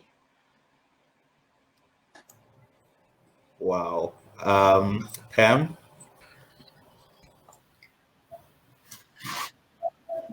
That's amazing. I'm just so grateful to be on this platform. I really feel like we are all gaining, which is so beautiful. I know we don't have much time left, but so your question to me, Aya, was around starting with your why. And I think we've spoken about it throughout this conversation. Stuart has touched on it several times. Pride has articulated it very well throughout. And so I just want to say that when I sit with final year students and they're getting ready for their interviews and they're applying and they're struggling to find work, the biggest question the one question I continue to repeat is why? And with the answer, I'm still diving for more whys. And I'd like to encourage you to continue to ask yourself that as well. Some of you might have chosen degrees for the wrong reasons. Maybe they were chosen for you. And it's not too late. Some of you might be in matric and you're watching this and you're thinking about where you're going next year, or you might be choosing subjects in grade 8 or 9. Sorry, I didn't study here, but one of those grades. Or you've joined a company and you're there, you made it, but you need to continue to ask yourself why. When you go into interviews, that's what they're going to ask you. When they're going onto your LinkedIn profile, that's what they want to see. They want to see why. Why should we take this person? So think about it. And I think the reason why, I'm even using the word why, this is important is because if I ask you, why do you want this job? And your answer is because you want to earn a salary for the first time, you are going to get a salary. So why should they hire you? You need to be able to answer that question. And there's activities you can do. You can do a self-audit and get to understand what your interests are, because it is about you. Your career is about you. When you're being interviewed, you should be interviewing them too. You should be going for these opportunities and not being afraid. You need to be brave with your brand and what you offer. Know that you bring value. And the only way you're able to articulate your value, the only way you're able to craft a brand, the only way you're able to actually have a LinkedIn profile that serves you or a CV that can get you noticed is when you actually know what your why is. And so I'm not going to over preach. I feel like we've been at church today. And I know that Stuart and Pride have given a lot of nuggets, and I've shared my thoughts as well. But I just want to come back to you wherever you are. If you are a student, if you've recently started working and you're working online and you haven't had the opportunity to network with your team, really start with your why. Why are you there? What do you want to get out of it? And start to communicate that in a way that serves you. Thanks, and that's Pam. me. We've ran over time a bit, but I'm learning so much that I'd actually like to ask one or two more questions, please. So I think I'll just pivot to differentiating yourself and just setting yourself apart. And I'll use the same approach where each of our panelists addresses a slightly different topic. So Pride, in one of our conversations, you highlighted that women wear capes, but sometimes have imposter syndrome. Can you talk to us a bit about the challenges and nuance around building your brand as a woman in South Africa and how you differentiate?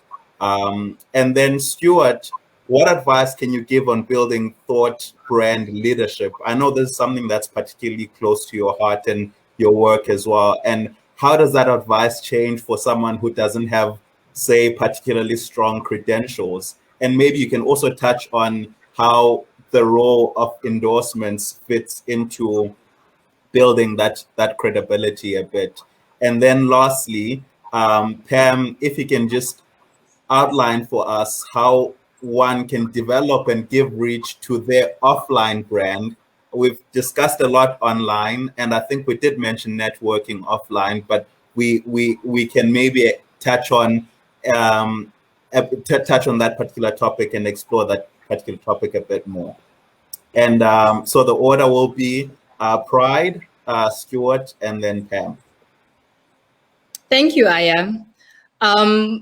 I think the best place to start with that conversation is just recognizing that, through the years, women will start nodding at this point, that there's so much in society that's almost telling us how to be. From when we're young, we're almost taught to almost fit in a certain box. And that still happens today. I was just listening to my cousins, and, each night after everyone eats, the parents still ask the girl to wash the dishes. And one day she just said, why am I washing the dishes? Why don't you ever ask this guy?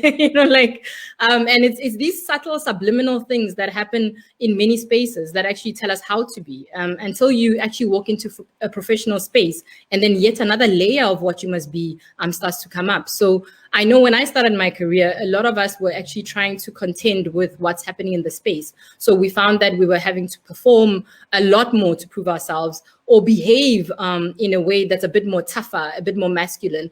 The ability to actually be vulnerable and be honest was never available to us. And in a moment of vulnerability, I've cried at work, and I sat in the bathroom until the eyes stopped being red.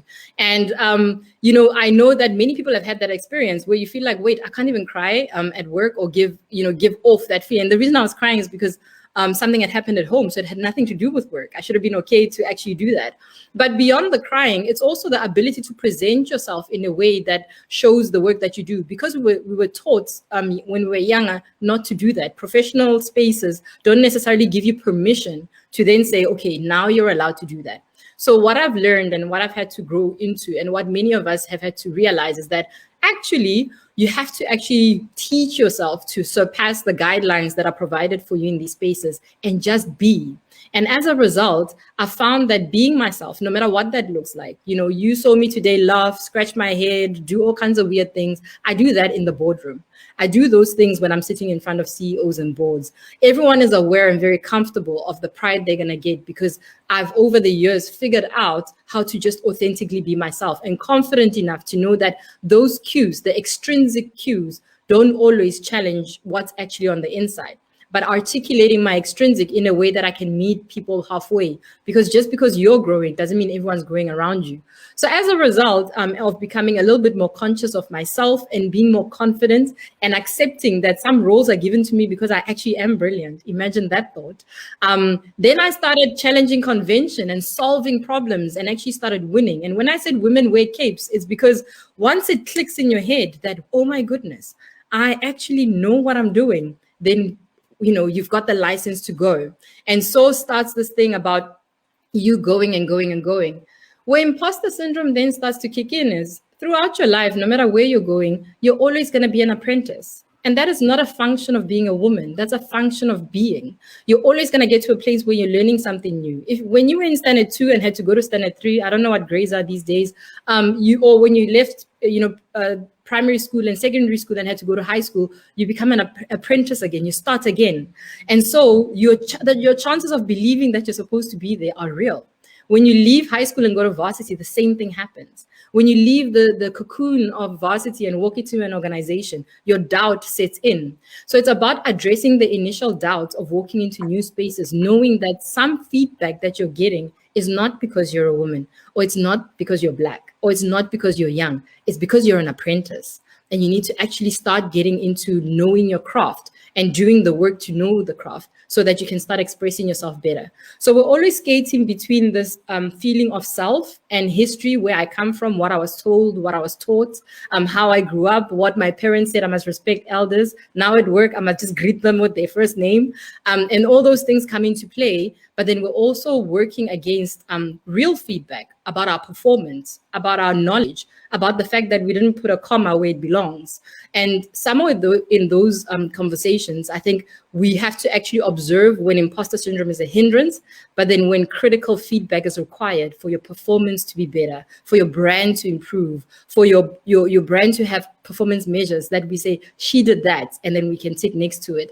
And I think women are always having to balance this conversation of, was this feedback about me and there was a bias in the room, or am I doubting myself for no reason? And I need to push ahead and actually figure out how to apply myself.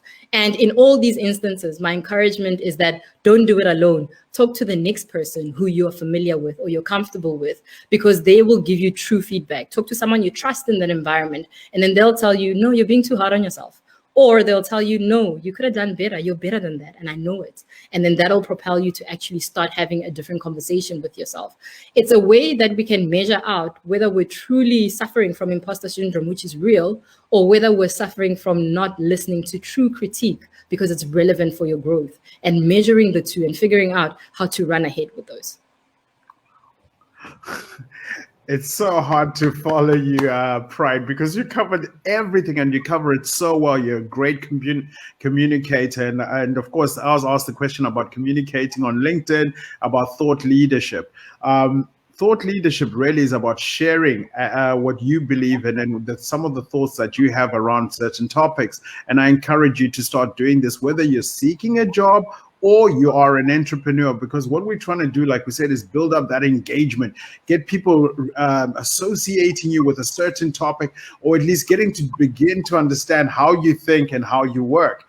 In terms of how you think and how you work and what kind of a person you are, I think part of the question was also to talk about endorsements and recommendations that we receive on LinkedIn.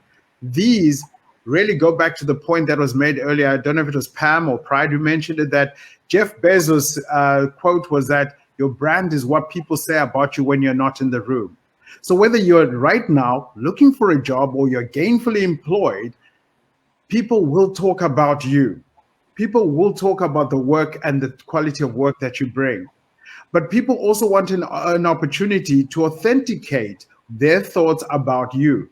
So when we have endorsements of people saying you have this skill and we've observed it and that you're a leader in this area, that speaks volumes. When we have people writing short testimonials as recommendations about you, that speaks volumes. But it's not a one-way thing. Like I said, what you want to do as an individual is also give endorsements, also for you to recommend people on platforms like LinkedIn. Because that lecturer, that person who gave you your first job, that person who mentored or coached you or paid for your school fees or gave you those data bundles, they too have a profile that they're building for the world to know about. So I encourage you, as much as you seek to get endorsements, as much as you seek to get recommendations, for you also as individuals to share those. I mean, after all, I think it is our good Lord Jesus who said, what do the people say about me? If he cared about his own personal brand, why shouldn't you care and own your narrative and your brand? What my encouragement is for each and every one of you following this session is not to go out there and post as much content as possible, but to be thoughtful about who you are, what skills and areas you want to grow into, the communities that you can bring impact to, the communities that can influence your economic access to opportunities. And then once you've got that all understood, build up a consistent engagement with them. Respond to people's content. Don't just post. Respond to people's content, and don't really go after the trivial things as likes and etc. I think it's more important for people to reshare the content that I'm posting than for them to simply click a like. It's more important for them to give me their own perspective and their own point of view, and for me to be humble enough to say, I missed that, I learned that, I thank you for it. So guys, make time for learning, make time to teach somebody else what you've learned, and then of course, make time to shine, because it's time to shine as an individual. Over to you now, Pam. Thank you. I love that time to shine. I'm also going to use it. Throughout my career, I actually didn't shine my light because I was very much afraid of doing that. And a lot of us do that. So I'm so happy that you keep emphasizing that, Stuart. So my comment is around leveraging your personal brand offline and what you can do. I think right now we're also used to coming onto a Zoom call with your pajamas at the bottom and your face made up at the top, or you can hide behind a camera. You can put certain posts and show up as a certain type of person. But there is going to there will be a time if you're not already going into the office or going to physical interviews, there will be a time where you have to integrate back into face-to-face and physical contact with people. And so we should remember that the brands that we are projecting online are supposed to be authentic to who we are, and we're able to live up to those people when we are face-to-face with other people. It shouldn't be that you're a completely different person on the ground. The things that I think will be very important in an offline perspective is going back to the idea of relationship building. And so with your personal brand, the idea is that you're using your personal brand to just show who you are and to connect with other people. And part of that is getting to know other people and leaving space for their brands as well, and to not feel like you always have to present yourself as a certain type of person and that there's a spotlight on you, but to remember that you are an individual and you're trying to foster relationships. How are you showing up in those relationships? How are people experiencing you? That is your personal brand coming through. So it doesn't have to be a show, where online it's almost like you have to curate it and think about what you're putting out there and how your profile looks. In person, you need to be ready to be who you are. In some cases, you don't have the opportunity to prepare for a presentation and show up. In some cases, you have to be who you are and your brand has to show up on the spot. And so just remember to be authentic, do the inner work that Pride is speaking about, get to know who you really are so that you're not caught off guard. So build relationships, find tribes that you are aligned with, communities that are doing the work that you want to be in, volunteer, find yourself in places that will take you progressively to where you want to go. Be strategic about it, and don't be afraid to speak up in those places. Let your voice be heard and bring the contribution that you know that you were meant to bring, because we all were meant to contribute something to this world. A lot of us are hiding it and we're keeping it because we're not sure whether it's safe. But now is the time to speak up and say your truth and bring the value that you were meant to bring, because we are all so different. Another thing that I just want to say, and lastly, is around being vulnerable, which Stuart spoke about. With your personal brand, trust it and have confidence in who you are, to the point that you're able to be vulnerable and receive the criticism Pride speaks about, to be able to learn. Allow your personal brand to grow, allow your personal brand to make mistakes, allow your personal brand to develop and evolve. Just be kind to yourself. And so online or offline, just be true to yourself and make sure that who you show up on either side is the same person, and be ready to create relationships, whether you're an introvert or an extrovert. Get to know people, care about them, care about what they're saying, listen to what they're saying, and give yourself space to also show up and bring your brand out. Thanks, Pam. It's time to close now, but I'll take advantage again of having the panel here to ask one last set of questions. So what one piece of advice would you give your younger self? That's one question. How can you track and celebrate the small wins, or how do you in your own lives track and celebrate your small wins in your personal branding journey? And then lastly, in terms of taking massive action, which is how we convert learning into outcome, what's one thing that our audience can do within the next hour or within the next day to get started on their journey? You don't necessarily need to talk to all the points, but whatever resonates with you. We'll start with Pam, then go Pride, then close with Stuart. So I would tell my 18-year-old self that it's okay to be you. And as much as it looks like these companies are trying to hire a specific type of person, or people have expectations of you to be a certain type of person who will fit into a certain mold, I would tell Pam at 18 to trust herself and to be comfortable with who she is without having to pretend or try and project a certain type of person that she believes is wanted in that space. Like Pride said, there's a space for everybody. So I would just really take that anxiety away from my 18-year-old self to say, be yourself. That's actually what people are after. And then your question around what is the one thing that people can actively do as of today in terms of getting their personal brand in the right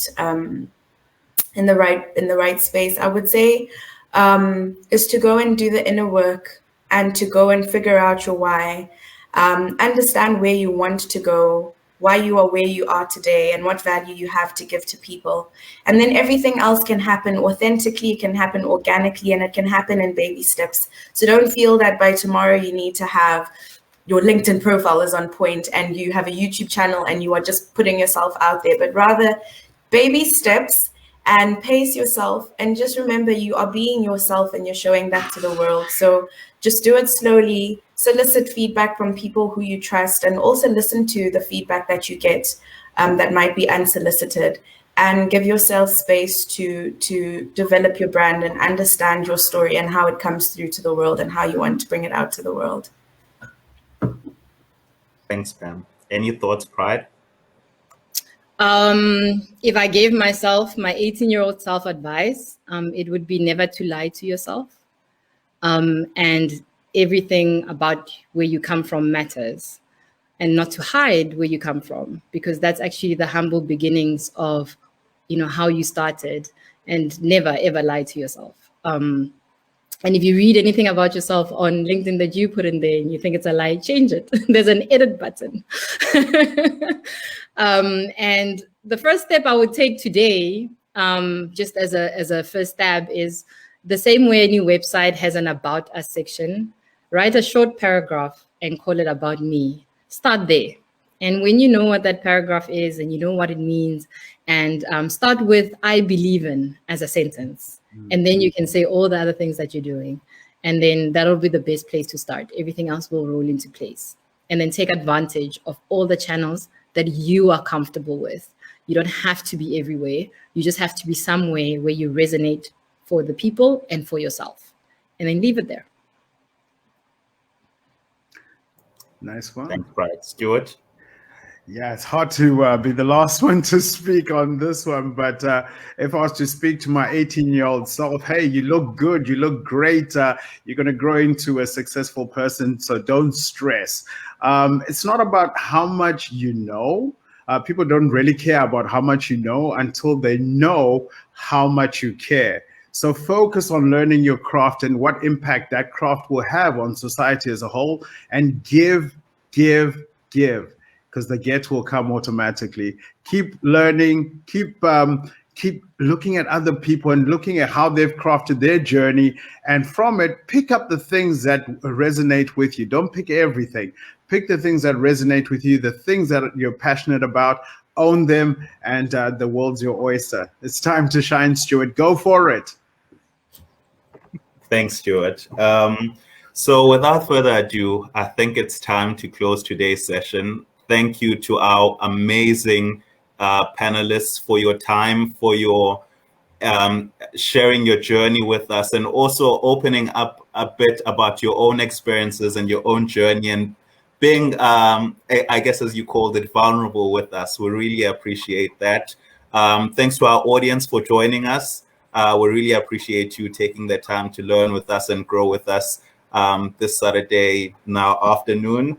I think for me, there's so much that stood out from the topic. There's so much high energy topics that I'll tap into throughout the day, throughout the week, and hopefully throughout the rest of my life from the conversation we had today. I mean, ranging from most recently, give, make the circle bigger, some of the other hashtags we had earlier. So it's really been a remarkable learning opportunity and an experience. I've really enjoyed my time with the three of you. And yeah, thank you, everyone. Thanks for joining us. Have a great rest of your Saturday. Stay blessed. Cheers. Bye.